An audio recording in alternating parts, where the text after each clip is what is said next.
in Poland. We buy American military equipment, which is the best on the world. South Korean is also very good, but American is... and Finnish tanks you buy. And yeah, and Finnish tanks. A little bit of a commercial break here, yeah. We have the biggest army in East Central Europe. Poland increased the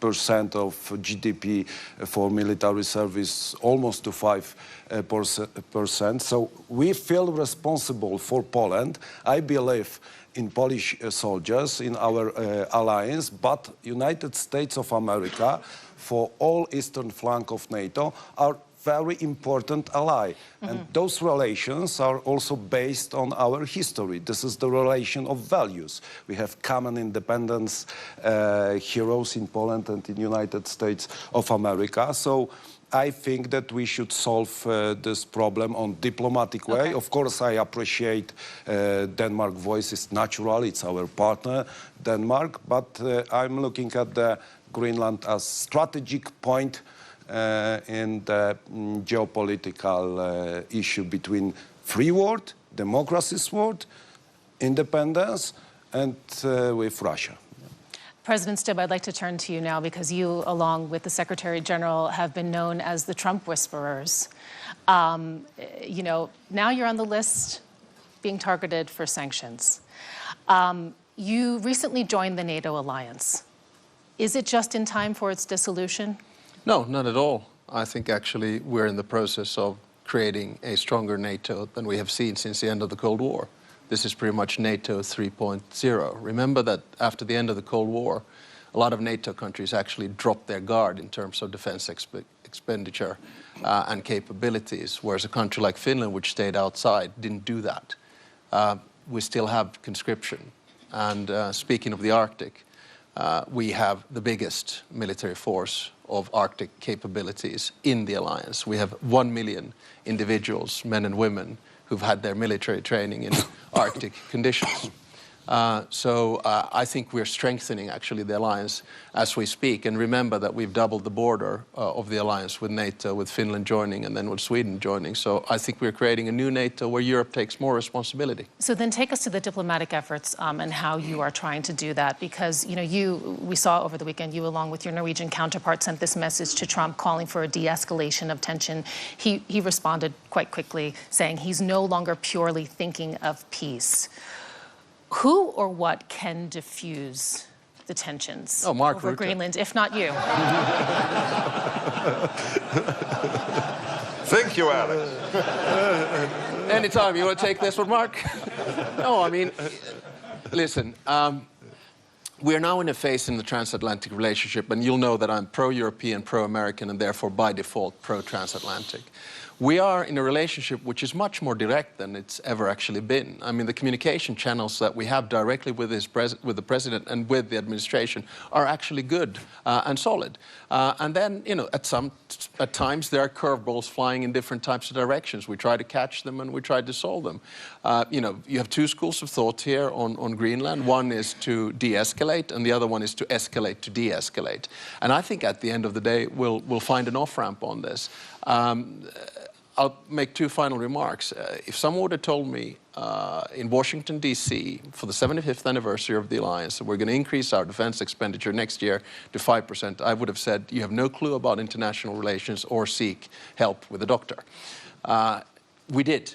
And I think what we need as an off-ramp now is some kind of a process whereby we start working on a real problem, which is Arctic security. Unfortunately, as Mark said, we have 7 countries, Arctic countries, one of them with a huge military that can help to deal with this. So let's start working towards a process which leads us to a NATO summit in Ankara where we actually strengthen Arctic security within the alliance. So this is what we're working at. Okay. Nadia, I'd like to ask you about the money. This is a key point also to can Europe defend itself, which is the topic that we're discussing today. The EU is freeing up hundreds of billions of euros to ramp up defense spending. You're part of that. You have quickly ramped up your capacity to mobilize capital for defense investment. This is something that's new for your bank, we also have to mention. How much do you see your future being defense and defense-related projects? It's been a sea change in the last 2 years, and we were just discussing with Alex that in the past was also working at the European Investment Bank, how things have changed, you know, in the last couple of years, in that we have extended the scope of projects we are financing, and we have reached this magical number of 5% of our financing inside the Union this year, last year, sorry, in 2025. So that outperformed our targets. We were hoping to reach that level this year in 26, but we already did in 25. We have a very robust pipeline of flagship projects, a number of them in Poland, by the way. So that's European solidarity, actually supporting the defense of Poland on the eastern flank. And so my answer would undoubtedly be, yes, Europe can defend itself. Yeah. Paul, I'd like to turn to you also with that, because there's a role for the private sector as well here. NATO is treating medical preparedness as part of collective defense. You have many of your capabilities anchored in Europe. Does what you are hearing about European defense in the past days make you feel secure as a business person? And how do you see the private sector's role? You know, the subjects that are being discussed are obviously extremely important, and I trust in the process that people will get to the right conclusion. I think health is unrecognized as the severity of what could happen if health sovereignty, innovation sovereignty, protecting populations is deprioritized. I think NATO have made that point about making sure that people can get medicines they need in difficult times. I think in COVID, my own personal experience was that I was getting calls from heads of state, ministers of health saying, we need medicines, give them to us, don't give them to anybody else. It quickly delineated and fragmented, and it worried us greatly, given the importance of trying to work together to find some unity to make sure that we do things for Europe. Now, Sanofi is more than 50% of our manufacturing and R&D spend is in Europe. And so we believe that we're one of the few companies that has that resiliency to be able to provide. But there is a real moment for Europe. Perhaps it's not on the scale of this conversation and Greenland, but it is a real moment. Europe has long time been one of the great discoverers of medicines, the great providers. Pressure from Donald Trump on the price that is paid for medicines in Europe has put it into focus. And for the first time, China and the US publish more clinical papers, win more Nobel Prizes, discover more medicines than Europe. And Europe's slipping behind. And it's a moment. It is still in control. While I listen to this conversation, sometimes I worry that there's a lot to be managed, escalate to de-escalate. Europe, in particular, has health innovation and health sovereignty in the palm of its hand. And if it chooses to step forward, it can protect, it can innovate, it can compete. This is a moment not to be squandered. I'd just like to add something and kind of reset us a little bit. We're talking about can Europe defend itself, and something that's really interesting is that we have not said the word Russia or Ukraine, I think, so far in this conversation. And it just goes to show you actually how the conversation has changed. But I'd like to really take it back to now defense capabilities, the spending that also we were talking about. Polish president, you know, we know that you're already projecting to get to 5% of GDP this year. You're doing all of this spending, hundreds of billions of euros being ramped up, but to still be dependent on the Americans. And I'm talking about key things. So air transport, strategic command and control systems, high-end intelligence. Do you get the sense, especially after the events of the past days, that Europeans are really in a state of urgency to quickly ramp up the ability to handle a protracted conflict without the US? What is the plan B if diplomacy fails? I understand your question, but I would like to assure you that our Polish independence and sovereignty is very strong. The first, I believe in Polish soldiers, of course, in our history and our readiness to fight with everyone who would like to invade Poland. So we felt a strong country on the eastern flank of NATO. But we also believe in diplomacy. It's natural in NATO, our cooperation with NATO, with European Union. Diplomacy is, of course, the part of the security guarantees. But what we can do as the Republic of Poland, and our friends also doing this, I see the President of Latvia, Baltic states, we, of course, made the decisions to increase the budget for military service. And it was the great achievement of Europe. And what have happened? In Hague, Donald Trump pushed Europeans to increase the military service cost and GDP. Also, European Union need Donald Trump to be pushed by him to increase this budget. It's not good way, and many countries inside Europe still haven't done this. So, you know, we have big problem about the feeling for our security and responsibility for secure European Union. I'm going to get to you in just a second, Mr. Secretary-General, of course. But can I President Stubb, I'd like to ask you first. Do you see this sense of urgency for a Plan B among your European partners? Is there the need for that? And who should lead the charge? Because, I mean, it's a bit unfair. We're sitting here on the panel with Finland and Poland. You know, you are really doing a lot when it comes to defense, especially Finland. You have this comprehensive approach to defense in your country. Are your partners, are they experiencing the urgency? Who needs to come up with the Plan B and lead the charge? Well, I mean, two answers. First is a direct answer to the question of this panel: can Europe defend itself? My answer is unequivocally yes. Without the Americans? Without the Americans. I mean, how? Well, look. But you're relying on them for these key elements. How would you do it at scale and at duration and at intensity? With an assumption that the United States would cut off completely any kind of work. Yeah. Well, if we look at the defense composure of Europe by and large, and a country like Finland, so how do we do it? Within weeks. We have 62 F-18s. Your next question is going to be, do they fly without Americans? No, they don't. But do we trust that they will continue to fly because it's in the interest of America to do so? Yes. We just bought 64 F-35s. We have the biggest artillery in Europe together with Poland. We have long-range missiles, land, sea, and air. We don't have these because we're worried about Stockholm, right? So, the bottom line is that if you ask me the question that can the Finnish military defend itself against a Russian attack, the whole defense posture of the way in which you do it, yes, we can. But then the second question, which you were alluding to, I think we also have to understand that you fight wars on the battlefield, but you win them at home. And that means that all of us need to focus more on comprehensive security. The civilian side of things. That's why we have civilian shelters for 4.4 million Finns. That's why we have a security of supply where we don't get into any kind of trouble with food shortages, energy shortages, or electricity grids, because we've got this. And this is the, I think, capability that a lot of European states need to do. My absolutely final point.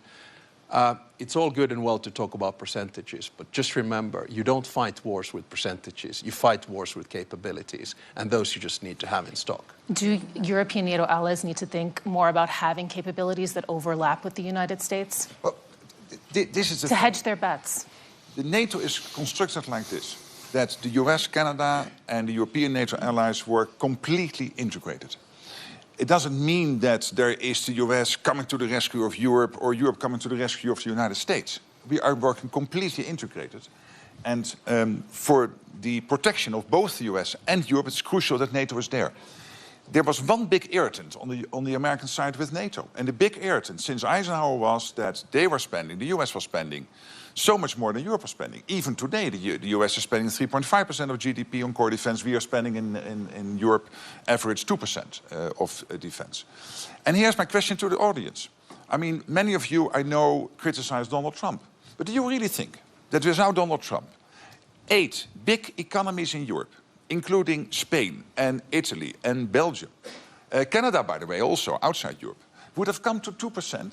in 2025, when they were only on 1.5% at the beginning of the year? No way. Without Donald Trump, this would never have happened. They're all on 2% now. Do you really think that in the summit in The Hague, as already Alex was saying, sorry, the president of Finland was saying, that we would come to an overall defense spending of 5%, including 3.5% in core defense, if President Trump would not have been re-elected as president of the United States? No way. It would never have happened. So again, I'm not popular with you now because I'm defending Donald Trump, but I really believe we can be happy that he is there because he has forced us in Europe to step up, to face the consequences, that we have to take care more of our own defense. And this is the thing. The Americans heavily invested in European defense. And yes, they have to pivot more towards Asia. So it is only logical for them to expect us in Europe to step up over time. And there is this plan already since Jens Stoltenberg, my predecessor, designed it, the NATO defense planning process, to over time make sure that Europe can take over more of these capabilities, of these core enablers from the US, to do more of the protection of the European continent. We're still having a strong conventional US presence in Europe, also going forward. And of course, the nuclear umbrella as our ultimate guarantor. But again, I'm absolutely convinced without Donald Trump, we would not have taken those decisions, and they are crucial, particularly for the European and the Canadian side.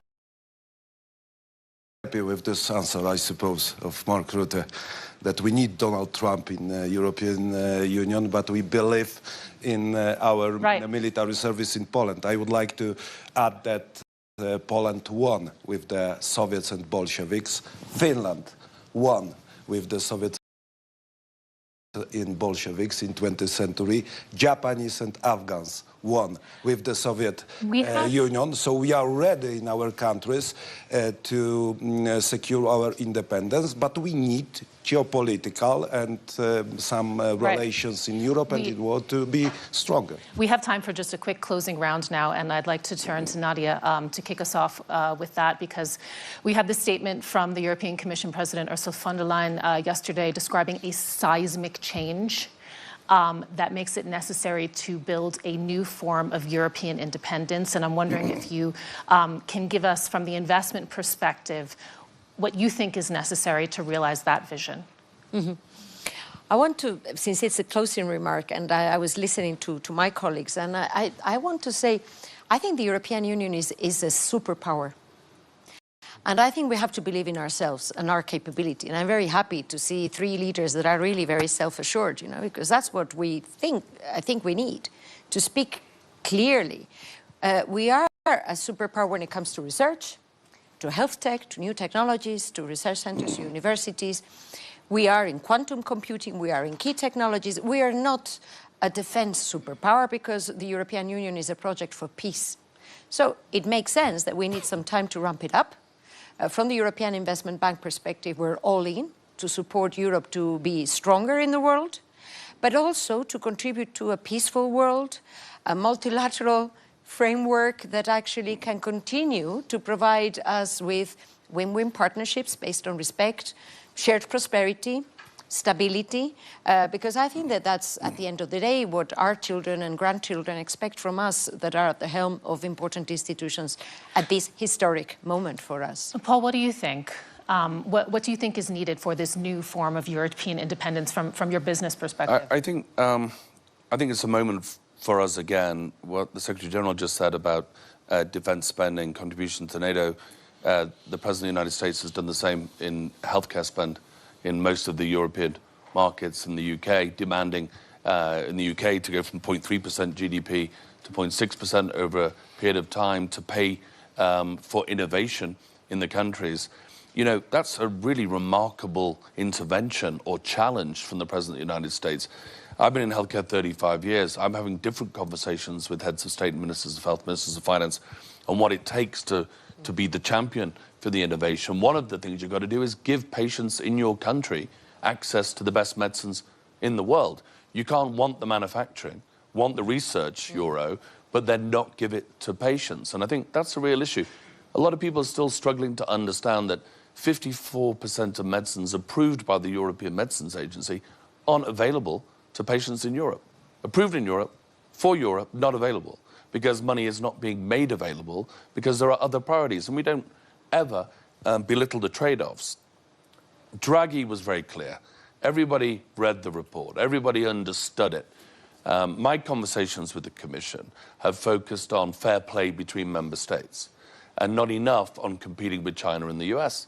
I think the US is ready for the challenge because in the end, patients win with access to innovation. I think China is coming. China is going to launch 40% of the world's new medicines by 2030. 40%. And we're not having that conversation. Europe has all of the skills and capabilities, if prioritized, to get it done and to compete, not just to play fair, but to compete in the rest of the world. I want to turn to Poland now. And Mr. President, I'd like to ask you, we mentioned a little bit earlier, I mean, you know, the threat that is posed by Russia, its ongoing invasion of Ukraine. You know this, of course, better than anyone, being on the eastern flank there. Do you think, you know, in all of this talk, in all of this conversation over Greenland, is Ukraine the casualty here? Do we run that risk? Can you repeat? I don't understand. Is Ukraine... The conversation has been dominated in the past week and days. Yeah, about Greenland. About Greenland. Yeah. Okay, and... No, where is the attention now on Ukraine? What could this potentially mean for Ukraine? What could it mean for the resources that they need so desperately in order to maintain this fight on the European continent? I think that Ukraine issue subject after the attack of Russian Federation is most important, not only for Poland and eastern flank of NATO, but for all free world. And I think that the problem around Greenland doesn't mean that we don't think about the Ukraine. We support Ukraine in Poland, in NATO, in European Union. United States of America supported Ukraine, and we have to consider this problem as the main problem in Europe nowadays. And I'm very happy that we are going, maybe slowly, but we are going to long-lasting peace in Ukraine. This must happen, I think. But I'm not afraid, Madam Kali, that the situation around the Greenland means that we forget about Ukraine. We understand the problem about the Ukraine and still feel the Russian threat. We are still in Eastern Central Europe under the Russian threat, and I think that we are in the middle of the hybrid war. This is the peculiar Soviet composition which we have known for 100 years. You know, this is the composition of a military force, information, disinformation, propaganda, and we are nowadays in the middle of hybrid war in the European Union. President Stubb, I'd like to ask you as well. The U.S. administration has made it very clear. We are in an era now of hard power, and they will wield it where they feel it is advantageous or necessary. You've said earlier that Europe can defend itself without the Americans. If it comes down... not exact, Mike, so that's not a quote. More or less, more or less. We'll go back to the transcript. Let's stick to the left on this one. Yeah. More or less, more or less. I love journalists. Stubb against us. But if it comes down to it, given the dynamics that we have seen here, does Europe also need to have the potential to defend itself against America? No, I mean, come on, let's not push the hypotheticals here. Let's get back. Let's get back to the reality of the situation, and let's put it back into perspective, and especially the war in Ukraine, which Karol there quite well mentioned. Look, what has Russia achieved in the past 4 years? It's acquired 20% of the territory of Ukraine through military warfare, roughly 2%. In the process of doing that, it has provided about 1 million casualties and dead. It has decreased its sphere of influence. You can see the Central Asian countries, you can see the Southern Caucasus detaching themselves from the Russian Empire. You look at the Russian economy right now. If we go with the inflation rates of the 2 first weeks, we're looking at 30% inflation this year. 16% interest rates, zero growth, no more reserves. incapacity to pay the soldiers when the war ends. So I'm more worried about Russia's unwillingness to end this war because they cannot afford to do so than about Russia's capability to win this war not end this war because they're moving ahead. So let's keep things into perspective. NATO hasn't entered the scene yet, and they have not been able to advance in the past 4 years as much as expected. This war has been an utter strategic failure of President Putin. He increased the size of NATO. He made Ukraine European. He increased the defense budgets of European states. And here we are asking ourselves, shaking, are we able to defend ourselves? My answer is, yes, we are. Secretary-General. Absolutely. Secretary-General, I'd like to ask for your remarks also on that point. We've been talking about can Europe defend itself? The question is how, and how that evolves also over the next years. Do you ever see a day where European defense doesn't have NATO as the cornerstone? No, I don't. And let's not forget the EU is great. It is 23 countries in NATO of the 32 are also in the EU. But it is only 25% of NATO overall GDP. 75% of NATO GDP is outside the European Union. Let's not forget. That's a fact. The US is by far the most powerful nation on earth. And the President of the United States is therefore the leader of the free world. And you cannot envisage NATO without the leader of the free world being an integral part of that organization. And nobody wants it, not on the US side, not on the European side. He said last night in his presser that he was doubtful whether the Europeans would come to the rescue if Article 5 will be triggered. I tell him, yes, they will. And they did on the 11th of September 9/11 in 2001, when for the first and only time Article 5 was triggered. I have no doubt the US will come to the rescue here, we will come to the rescue of the US, and we need each other for our collective protection. You made a very good point. The risk here is that we focus, of course, on Greenland, because we have to make sure that that issue gets solved in an amicable way. But the main issue is not Greenland now. The main issue is Ukraine. And I agree with everything Alex Stubb was saying, but I'm also a little bit worried that we might drop the ball focusing so much on these other issues. Yeah. And as we speak, Russian missiles and Russian drones are attacking the energy infrastructure in Ukraine. We know that it is now minus 20 degrees in Kiev. We know that Ukraine can only take care of 60% of its own electricity. And yes, it is true, the Russians have lost in December 1,000 people dead. Not seriously wounded, dead a day. That's over 30,000 in the month of December.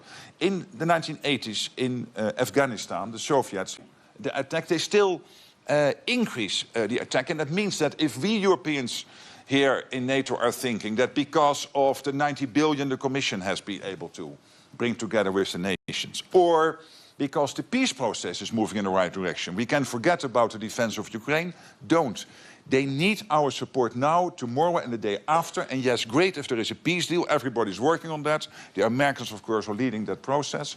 Great that the 90 billion is there, but that will only be there in March, April, May, whenever.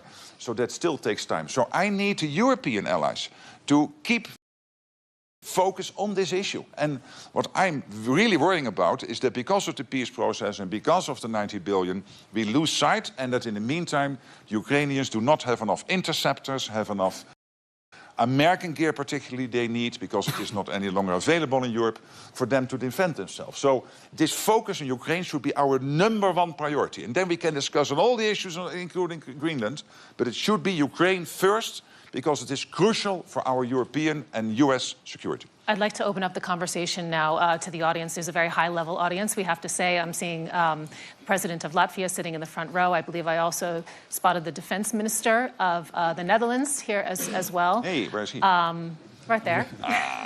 Wave hello. We'll be passing around a mic, and I would like to ask that you please stand up, and that questions are kept brief, because I see many hands going up. Thank you very much. I have a very short question to Secretary-General Rutte. There are negotiations about Ukraine, and I fully agree with you that Ukraine is the main challenge, and then Russia basically is the main threat. The question is, once we agree that there are some chances for the long-lasting peace, are we as Europe prepared for what would be next with Russia, with this aggressive approach, with a society which is still through the disinformation, educated, let me say, with aggressive approach towards the West? What will happen with those thousands or hundreds of thousands of troops, capabilities, etc., if they won't be engaged in Ukraine? They won't just wait for the better, prosperous future. Are we ready as NATO to take this problem? Thank you very much. Yes, and a brief response, please. We are ready today, there's no doubt. But we have to be ready in 27 and 29 and 31. And this is why what we decided in The Hague to ramp up defense spending to this 5% was crucial. But we also have to ramp up the defense industrial production. And we're not doing it. Not in the US, not in Europe. We are not nearly producing enough. The fact that Poland, which is the closest ally to the US you can find, is buying in South Korea is because they cannot buy enough in the US or in the European defense buying in industrial Finland. In Finland, yeah, but also Finland. Yes, Alex, I love you, but you are not producing enough. Your defense industrial base has to ramp up, and you know it, so please spend time on that. And this is true for the whole of NATO territory. So it is not only money, it's also the defense industrial base, including preparing our other industries, including our car industries, etc., for a moment when there might be a situation where we need them. Russia is on a war economy footing. They spend 40% of the state budget on defense. 200 billion a year with a spending power with the 200 billion because of the structure of their economy, which is much higher than we can do in Europe. So we really have to be watchful here. Yes, we can defend ourselves today, but we have to deliver on the The Hague commitments. Not because of Donald Trump. Yes, it equalizes with the US, that keeps them in, but particularly because we have to defend ourselves. Okay. I think in the next round, perhaps we take 2 questions and then we'll have them answered. See, many. Yes. Sorry, my name is Andrea Malaguti. What do you think about the board of peace with Lukashenko and Putin for Gaza? Please, one more over here. NATO has 32 countries in the Northern Atlantic, and I'm not commenting on things outside North Atlantic area. Sorry, I have too much on my plate already. Thank you. Mark Rutte, could you please comment on Mark Carney's speech yesterday here in Davos that was very honest? What is your reaction to it? I respect him a lot, and I'll see him later today. And I think he had a speech which was strong on Canadian values and what Canada can contribute to the world. At the same time, I would say this is very good, and Canada's back. When you look at NATO, they were spending 1.3%, 1.4%. They got to the 2%. They have now a plan to reach the 5%. They are massively helping out with Ukraine now. So I could say since he became Prime Minister, NATO is really back in NATO, back in defending the transatlantic alliance. And I think that's great news. I think we have one question here and one question there. Sorry, can I ask? Sure. I think it was an excellent speech. It was a deep analysis of the change in the world order and the new balance that we're looking at. It was very realistic. It talked about values-based realism as a driver for Canadian foreign policy. All in all, I think one of the best speeches that we've heard here in Davos this week so far. Okay, we'll go first here. Yeah, thank you very much. Would you think that if the transfer of the sovereignty of Greenland can be achieved, would you think this might lead to the demise of the idea of so-called Western collective? And secondly, that if these things be transferred, would you think that the NATO 3.0, just like the President Stubb said, might be veering into something more look like the Warsaw Pact rather than a regional net? From Saudi Arabia with a Greek mother and an Italian wife. It's very clear. You must be a happy man. Europe can defend itself. That's very clear today. But my question is, do we feel safer? I'm planning to half retire in Europe. Do I feel safer today with all this stock up of military? Yes. As you asked the question, when the war is over, what do you do with all these military? If you want to prevent war, prepare for war.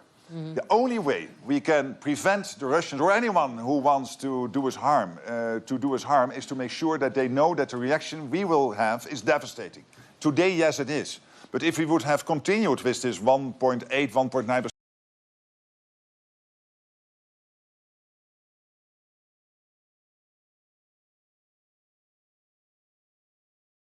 1.9%, know this. So I know that people are worried that, we are spending more on defense. Yes, we do this to prevent war from breaking out. You have to be strong. We have to be strong against those who wish us ill. I think that what we are doing, we're still preparing to prevent ourselves for a war. And according in terms of today's question, main question, can Europe defend itself?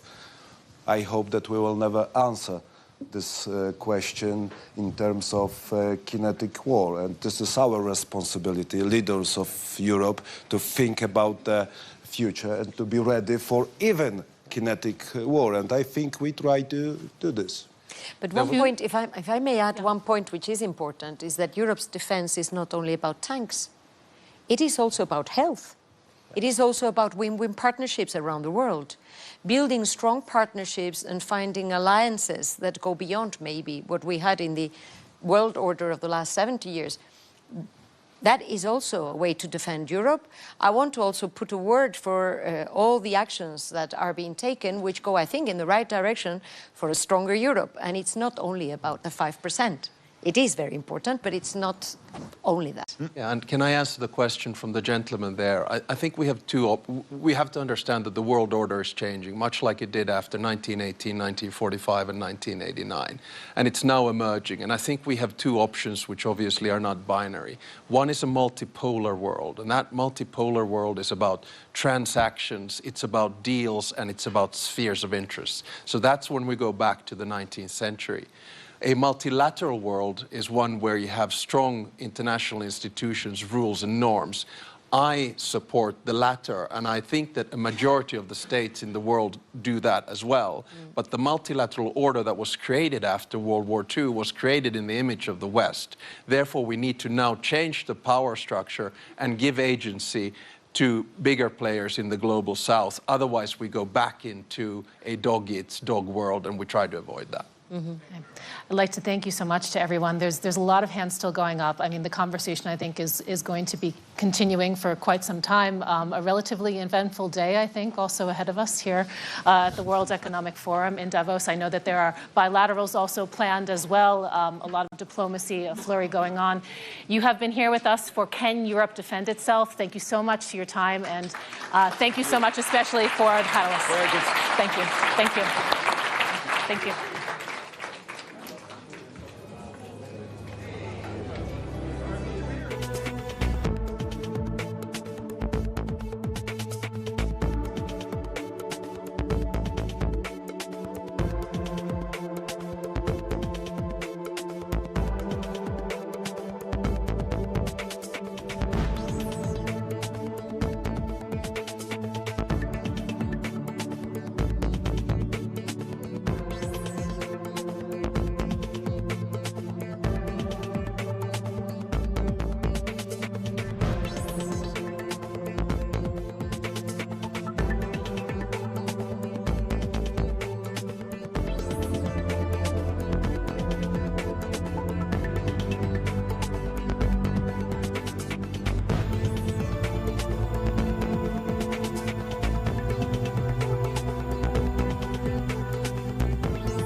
White House in March, and then you will see the cap abolished within 24 hours, because it'll be a national emergency when Micheál Martin's overseas travels are constrained. Good news in Ireland, we're still growing strongly this year in 2026. Again, thanks to the injunction we have against the cap, we're still growing our traffic. We have 42 aircraft in Ireland, 2 new aircraft, 214 routes. We expect to grow traffic in Ireland by about to 25.5 million passengers this year, including a 4th aircraft and 4 new routes in Shannon. In Dublin, we're growing strongly. Traffic up last year by 4%. To 18.7 million. But Dublin is a real challenge for us and for the other airlines. This illegal cap is blocking growth. The US airlines are not willing to commit to long-haul routes or to putting more routes in there until the uncertainty of the cap is removed. We as a short-haul airline can continue to grow because we can, if the cap is reimposed, we can flip those aircraft out of Dublin reasonably quickly. And it's time for this do-nothing government to act. As I said, we have a do-nothing government. Micheál, a do-nothing Taoiseach, whose world tour continues while fails to get anything done at home. We don't object to our Taoiseach parading the world, eating the Ferrero Rochers, but we would prefer if he actually stayed at home and implemented his government programme and let some of his ministers do the overseas travel. And this is a brief snapshot of the last 4 months in our glorious leader's life. So in September he was handing over rugby balls in Canada. In November he was at the COP conference in Brazil. We have an environmental minister who could have done that. In November he was at the G20 in South Africa. The finance minister could have gone there. In November he remarkably stopped off for a jobs summit in Angola, where not one job has been created in Ireland as a result of his visit to Angola. And very defensive. Oh, I'm here representing the country. Nobody objects to me. Yeah, sorry, we do. We don't mind you on your overseas travel as long as you're implementing your government programme at home. But the government programme at home has not been implemented. 13 months later, we still have the cap, and with a 20-seat majority, he still hasn't abolished it. And it continues. In January, he was off in China for 4 days with the Ferrero Rochers, and this week, where is he? He's dossing in Davos. Tonight, hosting a dinner for 80 people, top executives, to focus on jobs. The most important thing Micheál Martin could do for jobs would be to abolish a cap at Dublin Airport and let Ryanair and the other airlines get on with the job of growing traffic, growing tourism and growing jobs in Ireland. But of course that wouldn't involve him getting his photograph taken or nibbling on the Ferrero Rochers. We have a very exciting 7-year growth plan for Ireland, but it's only implementable if this government takes some action or uses its 20-seat majority. We believe we can grow traffic from 40 aircraft over in 2025 and 23 million passengers to 60 aircraft and 35 million passengers over the next 7 years. That would see dramatic growth at Dublin. Cork would grow from 4 to 7 aircraft, Shannon from 3 to 7 aircraft. We would open a new base in Knock, which is currently not a base, a 2-aircraft base in Knock. All we require is, 1, scrap the cap and allow Dublin to handle the 60 million passengers that it can handle with 2 runways. Freeze the Dublin Airport, already high Dublin Airport fees at its existing $16.50 per departing passenger. That would still allow them to build the additional terminal facilities we need, but they would have to stop. Their current proposal is to waste $9 billion building stupid things that airlines don't need at Dublin Airport. And much more importantly, in EU, focusing on the Draghi report, we need to bring ETS, which is the environmental taxation system in Europe, into line, or a level playing field. We only tax European citizens travelling on intra-EU flights. We exempt Americans, Chinese, the Gulf carriers, all coming to Europe, coming to and from Europe. It is indefensible that we only tax our own citizens and exempt everybody else. The only way to fix that distortion is to bring ETS, environmental taxation, into line with CORSIA, which would result in lower fares for all EU citizens. And so in summary, as you know, we are Europe's #1 airline. We have grown in Dublin. We're still growing in 2026, 125 routes and 18.7 million passengers in Dublin. The DAH are proposing to put charges up 10%, despite record traffic and record profits. Micheál Martin has, 13 months later, still failed to scrap the Dublin Airport cap, which he promised to do as soon as possible. We believe it's because he's too busy on his worldwide tour. He spends more time abroad than Elton John does. We want and can deliver 50% traffic growth by 2032. And it is imperative that this government acts quickly before Aer Lingus flights get blocked in New York, or God forbid Micheál Martin's March visit to the White House gets scrapped. We have in recent days, as you'll see, have run into some controversy with the owner of X, Elon Musk. I don't quite know why he took such umbrage over it. I had a discussion about, we have been in discussion with Starlink, his satellite system, for about over 12 months now. It is a very good system. We like the Starlink system. It is a terrific system. It works very well. The problem is, if you put it on board aircraft, there is a cost of that of about 250 million a year, including the cost of installation and then the fuel drag. You have to put not one but two aerials on top of the aircraft fuselage. That will have a between 1 to 2% fuel drag. We spend about 5.5 billion a year on fuel, and therefore it would increase our fuel bill by about 100 to 200 million. The Starlink people believe that 90% of our passengers would happily pay for Wi-Fi access. Our experience sadly tells us we think less than 10% of our passengers pay for this access, and therefore we can't afford to shoulder costs of between 150 or 250 million a year. If Starlink wants to fit the flights, fit our aircraft and pay for the fuel drag, we'd happily put them on board. But the only way we see Starlink working on board our aircraft on short-haul flights is if you give it away for free. And like most things in life, if you give it away for free, passengers will use it. If you want passengers to pay something modest like €1, €2, or $3 on our average 1 hour, 15-minute flights, we think less than 10%, I think, and that's even optimistic, probably less than 5% of passengers will take this up. I thought that was a reasonably measured response to why we're not using Starlink. Elon Musk apparently took great umbrage and resorted to insulting me on X the weekend, calling me an idiot. I think yesterday he also rounded on me and called me I think a retarded twat. All I would say to Elon Musk is he would have to join the back of a very, very, very, very long queue of people who already think I'm a retarded twat, including my 4 teenage children. But we do want to thank him. We've had, I think, over 3 or 4 million hits on this seat sale our IT team launched yesterday, which is the Big Idiot seat sale.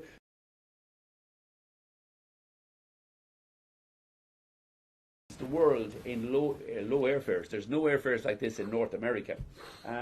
And we're later on this morning going around to the X offices in Cumberland House to present or to give Elon Musk a free ticket. He doesn't even have to pay the $69, a free Ryanair ticket, to thank him for the wonderful boost in publicity, which has seen our bookings rise significantly. They're up about 2 or 3% in the last 5 days, which given our volumes is a very significant boost. So thank you to Mr. Musk.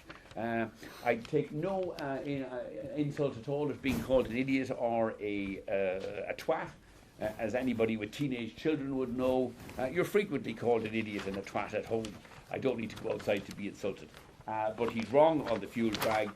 We noticed he was holding a poll about should he launch a bid for Ryanair. We're a publicly owned company. He's free to do so at any time, but non-European citizens cannot own a majority of European airlines. But if he wants to invest in Ryanair, we would think it's a very good investment, certainly a significantly better investment than the financial returns he's earning on X. And we want to thank him sincerely for the additional publicity.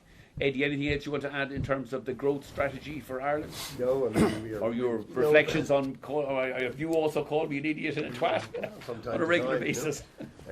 But no, you're quite right. I mean, on the whole connectivity, there are lots of companies doing this, and you got the 3 parties, you got the customers, you got the providers, you got the airline.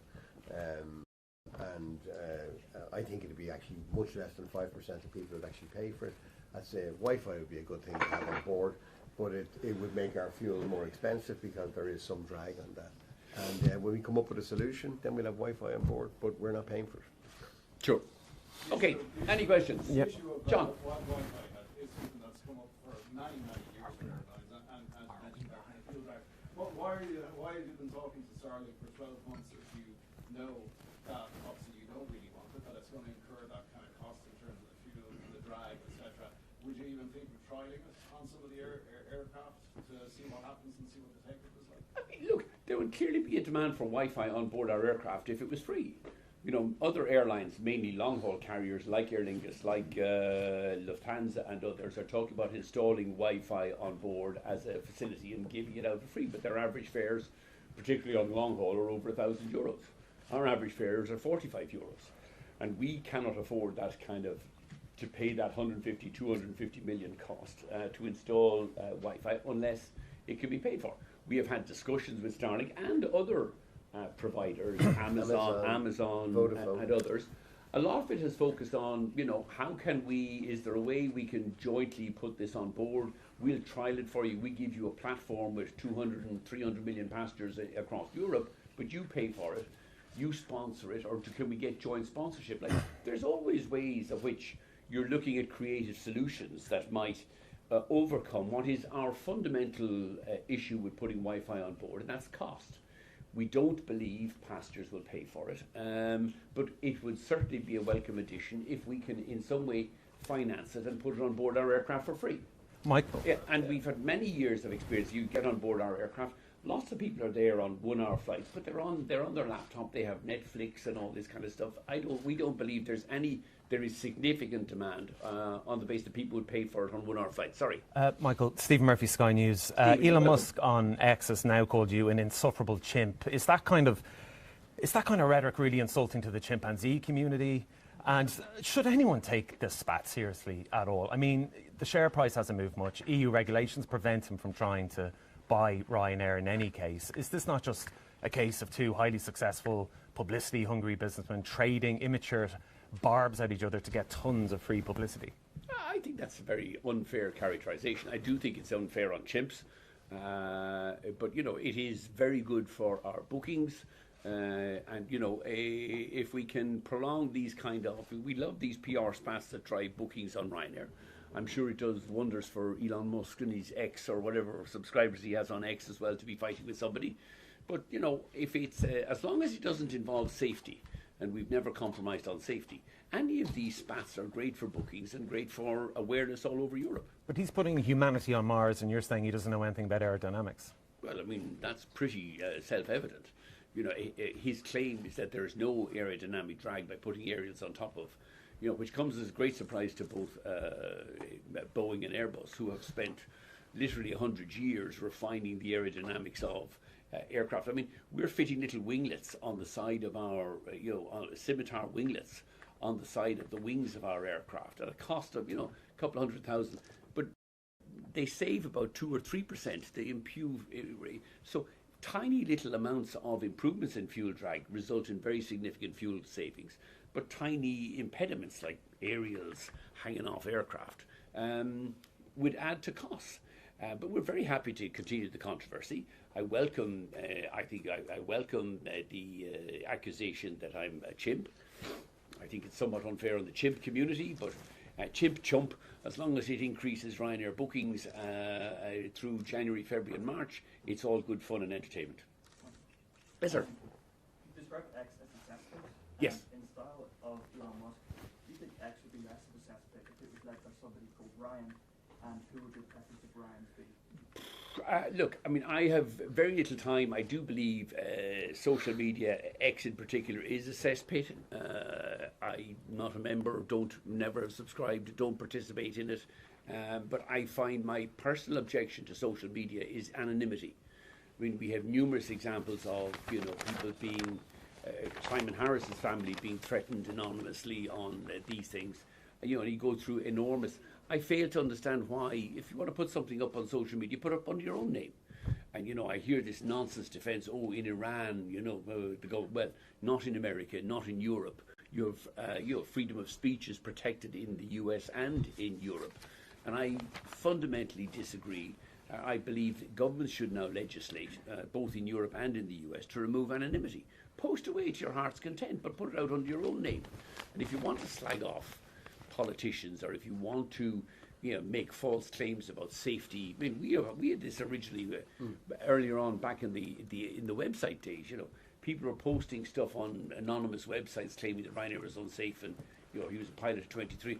We went through the Californian courts and found out eventually it was some 17-year-old in Navan sitting in his PJs, making up this stuff. So I would just remove anonymity, and people have freedom of speech. But you have to be responsible for what you say, and I fail to understand why you have things like X, and it's not the only social media which protects anonymity, which gives all these keyboard warriors the right. And I think the most recent controversy with Grok, undressing children or undressing women, is frankly offensive. I don't understand why governments don't make it illegal. That's nothing to do with freedom of speech. women and children, and the occasional man, I presume as well, should be protected from not having your images nudified. There's enough porn out there for those who want to watch porn. But I think it is a social media and things that enable nudification or paedophilia or child abuse, and there's lots of cases of that, should be outlawed. But the easiest way to do it is remove anonymity. Yes. Michael, I suppose previously I sat in another room like this with you before, and you referred to Catherine Martin and Eamon Ryan about 2 years ago as dunces. You led a big campaign with them having dunce caps on. Do you think people are thinking you're getting a bit of a taste of your own medicine now with Elon coming for you? I don't think so. I mean, firstly, we were entirely vindicated. Both of them lost their seats at the subsequent election. I think we are now living with the consequences of 5 years of green failure. Road transport, Dublin is the most congested city in Europe. For 5 years with an aviation policy in Ireland that allegedly promotes growth in traffic, tourism and jobs. We had a cap at Dublin Airport. But I think the Irish electors have had their say and clearly agree with me. I'm not always right, but if somebody wants to have a pop at me, I'm all up for it. Shoot away. As I said, I have 4 teenage children, so there is nothing that Elon Musk can say to me that my teenage kids haven't already said to me. But if it results in a bit more PR for Ryanair or helps us to promote a world-leading seat sale during the dark months, weeks 2, 3 and 4 of January, it's great. I'm more than welcome it. But I'm well able to take my own medicine, so Well, can I just ask, would you welcome somebody like Elon Musk as a shareholder in the company, and are you calling today on Starlink and Elon Musk to sponsor basically a trial run of the technology on board? And if it was successful, would you consider using it, or is it going to be hard to gauge if people are using it for free? No. Firstly, we welcome all shareholders on our share register. Now, obviously, we have an obligation to have a majority to remain EU-owned and controlled. So it would not be possible for Elon Musk, even if he wanted to acquire Ryanair. But I would certainly encourage him to invest in Ryanair. I think it's one of the best airline investments. In fact, I think it's one of the best investments out there.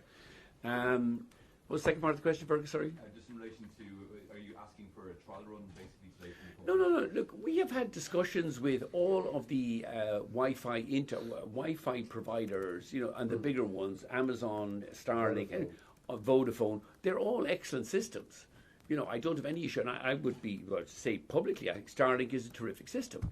But the economics of putting it on board short-haul aircraft, where we on our customer base don't believe they will pay for it, are prohibitive.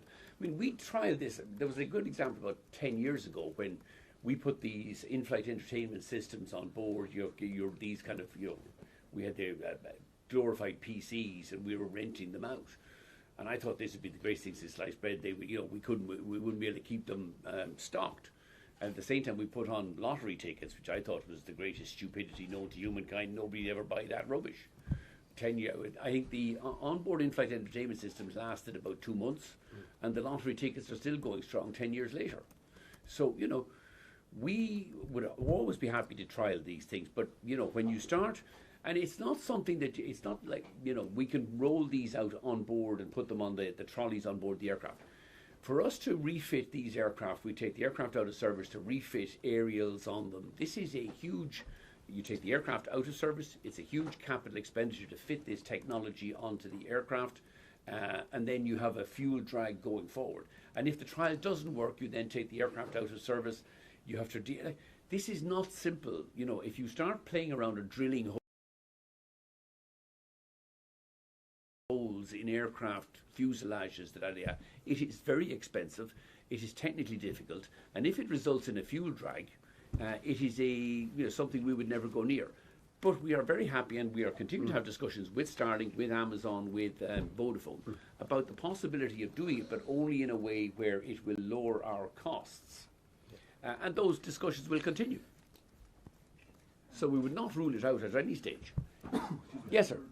For your results next week, is there anything we can expect to see now? Would post-tax profits of around 5 billion? Is that a realistic target? No, as you know, because we have third quarter results on Monday, we're in a closed period, can't say anything about results or guidance or anything else. It'll all be dealt with on Monday, when hopefully our seat sale with Elon Musk will have successfully concluded and this country will have blown over. Yes, sir. You said that X is a cesspit. Are you comfortable with Ryanair maintaining a talented posting there, given No, sorry, no, I said all social media, in my view, is a cesspit.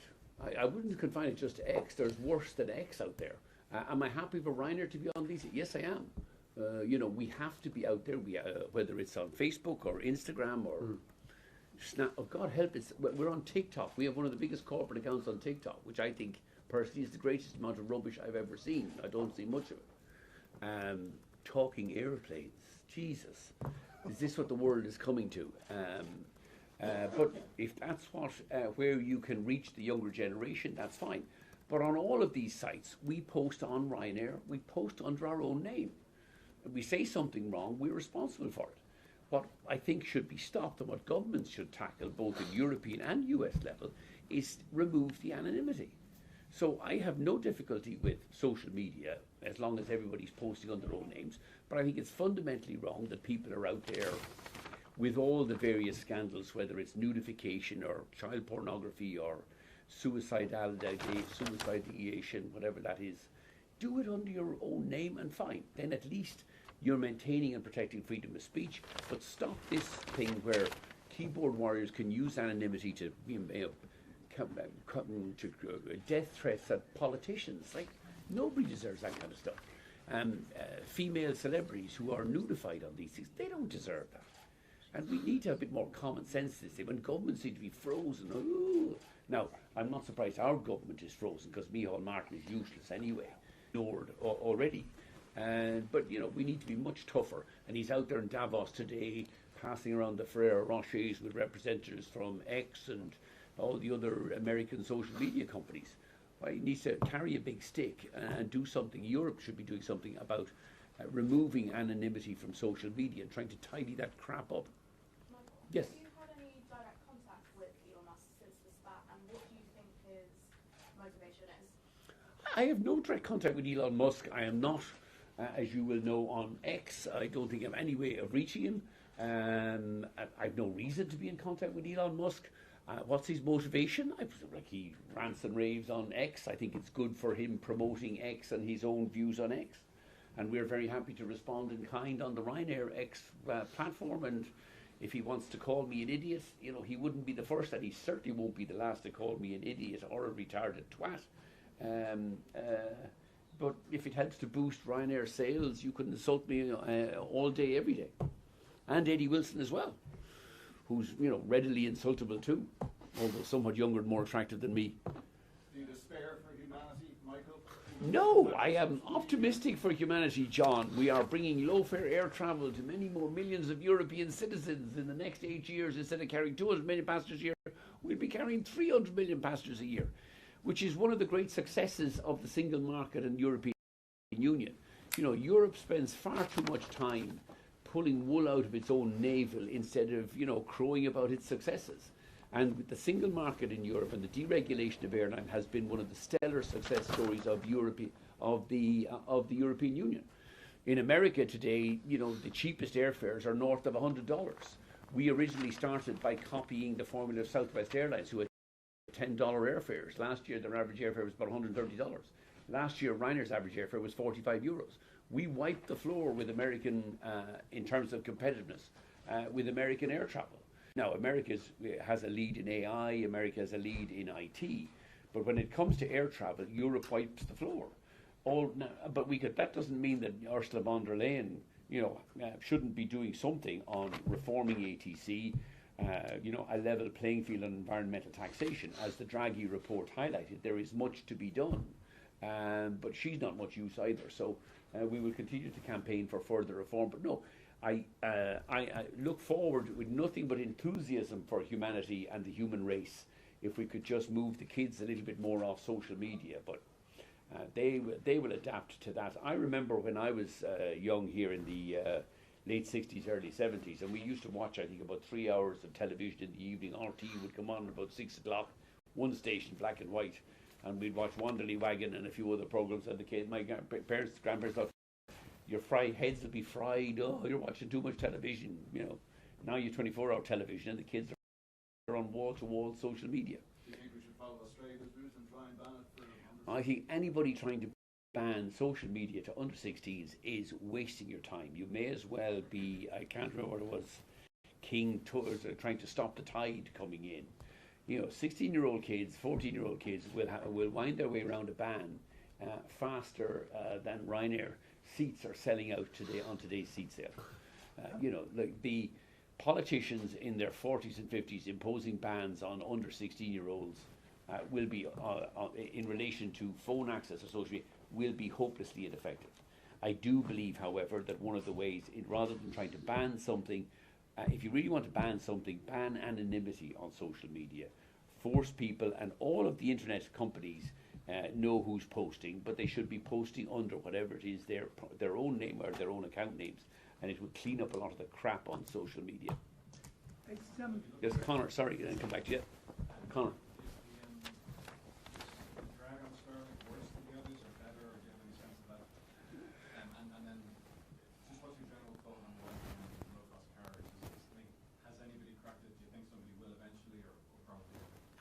Look, technology will ultimately crack this thing. I'm sure we'll get to a 6G and an 8G and a 10G eventually, and I have no doubt that instead of putting aerials on the external of the fuselage, we'll be able to fit an aerial in the internal of the, I don't know, in the front or the rear galley or something, or the baggage hold. Like, it will, technology will ultimately get there. We live in a hyper-connected world, and people will ultimately have free access to Wi-Fi on board short-haul aircraft. So I've no doubt the technology will get there, which is why we continue to be in dialogue with Amazon, with Starlink, with Vodafone on this. It will come. But we cannot see a way at the moment where the model, anybody will pay for, I mean, even if you look at the long-haul airlines, the Lufthansas and the Aer Lingus, big song and dance, but it's free Wi-Fi access now. I've traveled.